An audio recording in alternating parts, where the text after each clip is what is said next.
Serigne Sidi Bousso. tey teewaay bi loolu. ñu bëgg a wax ci jafe-jafe mbay mi ñu commencé ko ci mbirum engrais boo xam ne am na jafe-jafe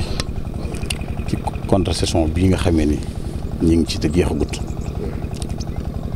engrais bi waroon a ñëw lépp agsi wut ndax li ñëpp ñàkkee agsi mooy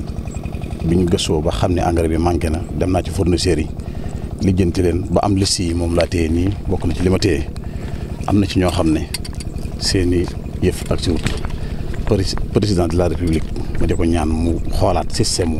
fournisseurs yi na ko xoolaat ndax am nañ jafe-jafe ndax jafe-jafe mënut a weesu bi ñuy joxee fournisseurs yi di leen indi ci engrais bi kenn ku nekk ci mise en place yi joxoon nañ la date boo xam ne boo ko respecté bu ñëpp toogee di béykat yi kenn du am jafe-jafe engrais dañuy fekk engrais bi ci sur place te loolu amut kon système bi maa ngi wax président de la république loolu na ko xool. jafe-jafe bi loolu la. jafe-jafe bi bokk na ci ba fii may waxee ak yow am na ñuy wax ni mënaguñoo am engrais lu tax mënuñoo am engrais te nee nañ engrais bi ñëw na kon système bi di tàmbalee ci système bi tàmbalee ci ca kaw ba ci suuf ñu ngi ñaan président de la république moom rek laay wax mooy tous les sénégalais moo ñu jiite di suñ kilifa na loola na ko saytu xool ko ba xam ban jafe-jafe ba fii may waxee yow am nañu am problème engrais loola nag nañ ko xool ba xam ñi war a am ñi nga xamee ni mën nañoo jot engrais ñu jot engrais ndax ay tool mënut a xaar système bi ñu nekk naan tey dana ñëw suba dina ñëw ginnaaw suba kii matal na kii matalut loolu baykat mënu koo xaar nañ ko réglé lu mu gën a gaawee loolu maa ngi koy ñaan président de la république bi ci topp maa ngi koy ñaan ni ko engrais bi seer na kayitu daaw 2021 engrais DAP mi ngi doon jar 10 000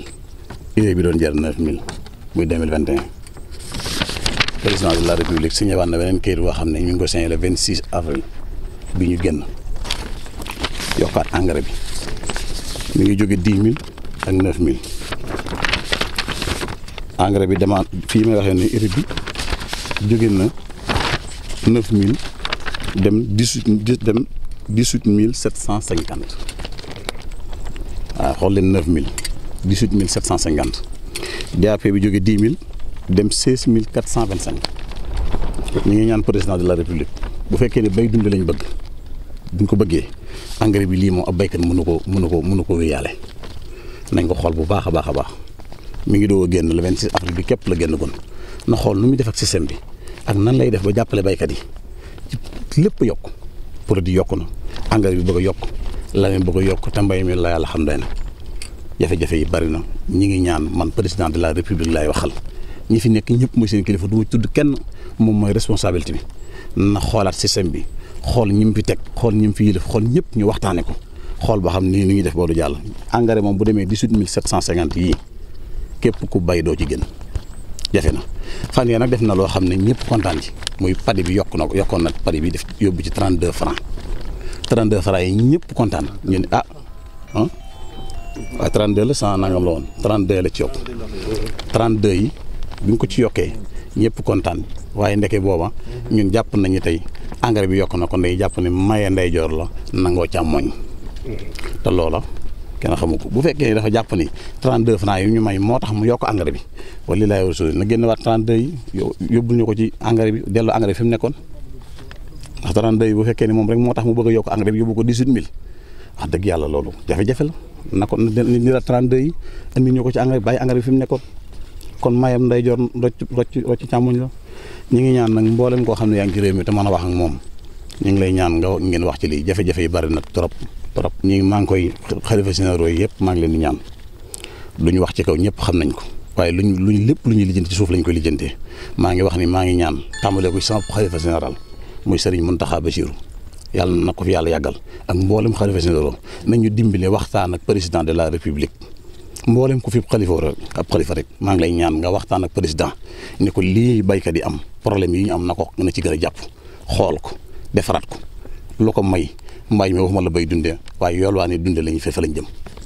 bay dundee moom dootu amati. Aye Fall, producteur de riz à Ross Béthio. Nous sommes là aujourd'hui pour parler de la nouvelle subvention adoptée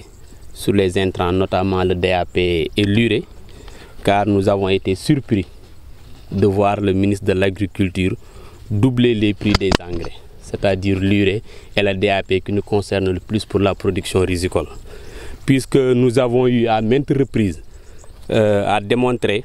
avec les structures qui sont là en charge de l'agriculture, à savoir la DRDR et la SAED, pour leur montrer que les charges d'exploitation pour un hectare de riz sont très lourdes pour permettre à une rentabilité quand même de la culture du riz. Ainsi, nous avons sollicité l'État d'augmenter le prix du riz paddy, ce qui a amené à ce que le prix soit augmenté de 32 francs. Et que nous avons eu quand même à saluer cette mesure. Maintenant, à notre grande surprise, aujourd'hui nous avons vu les prix des intrants agricoles. L'urée passer de 9 000, 10 000 à 18 750 francs. Le DAP, dont nous avons les mines ici au Sénégal, avec les ICS dont nous produisons ici, passer de 8 800, de 10 000 à 16 425 francs. Donc, et en plus de cela, il y a les produits phytosanitaires, à savoir les herbicides également, qui ont connu quand même une très grande hausse pour cette campagne-là. Donc, avec toutes ces augmentations-là, il sera très difficile pour nous, les producteurs de riz, de s'en sortir. Raison pour laquelle, lorsqu'on a vu le ministre de l'Agriculture sortir l'arrêté fixant l'augmentation des prix des engrais, nous avons jugé nécessaire d'en parler et quand même vraiment de demander au président de la République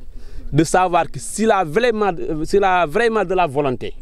pour développer le secteur agricole, notamment le secteur risicole, avec ces augmentations-là, c'est impossible. On ne peut pas s'en sortir avec ces charges de production. Déjà, lorsqu'on était à 10 000, à 8 000 francs avec les engrais, on ne pouvait pas s'en sortir et on l'a démontré à maintes reprises.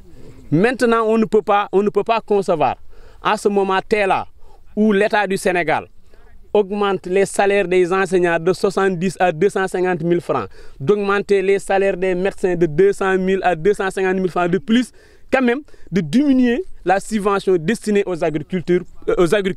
pour satisfaire ces derniers. Alors que ces derniers ne sont pas plus importants que nous dans ce pays-là. Parce que c'est à nous de nourrir ce pays. Donc si on veut développer ce secteur, l'État doit encore faire des efforts, savoir qu'il n'a rien fait pour les agriculteurs pour pouvoir augmenter ce qu'il est en train de faire. Mais à ce rythme-là, si on continue, vraiment, on n'atteindra jamais l'autosuffisance en riz. Secondo, l'État va encore créer des chômeurs parce que les producteurs, les paysans, les riziculteurs, quand même quitteront la culture risicole pour aller faire autre chose. Parce qu'avec ces prix-là, avec 18 000 francs, voire 19 000 francs le sac de l'engrais, c'est impossible, inadmissible vraiment de faire une campagne. Et la campagne hivernale 2022 se profile et nous ne risquons pas d'y aller. Parce qu'avec ces charges-là, c'est impossible. Nous lançons cet appel-là à toutes les autorités religieuses de ce pays-là, quand même à alerter et à sermonner le président de la République pour le faire savoir que ce sont le monde rural, les producteurs quand même sont fatigués. Actuellement, la famine nous guette. La famine nous guette dans notre Waalo qui doit nourrir ce pays-là. Nous sommes guettés par la famine. On n'arrive plus, quand même, on n'est même pas autosuffisant en riz au Waalo. Si aujourd'hui, il y aura cette manque-là, cette diminution des cultures-là, ce sera encore pire et le chômage va augmenter. Donc nous leur demandons de dire au président de la République de savoir que ce qu'il est en train de faire pour les producteurs, pour les riziculteurs, c'est très insuffisant. Il faut vraiment encore des efforts et d'énormes efforts pour pouvoir quand même développer ce secteur-là. Au moment où nous sommes déjà, nous souffrons de cette rupture d'engrais-là, il y a des producteurs qui sont en leur deuxième mois de campagne et qui n'ont pas encore mis 1 gramme d'engrais dans leur champ. Vous voyez que cela va impacter négativement sur les objectifs qu'on s'est fixés lors du début de la campagne. C'est-à-dire les rendements ne seront pas au rendez-vous. Forcément, et les rendements ne seront pas au rendez-vous parce que là, la majeure partie des producteurs n'ont pas vu d'engrais. Donc, ils ne pourront pas s'assurer d'avoir de bons rendements et cela impactera négativement sur les objectifs qu'avait fixé l'État.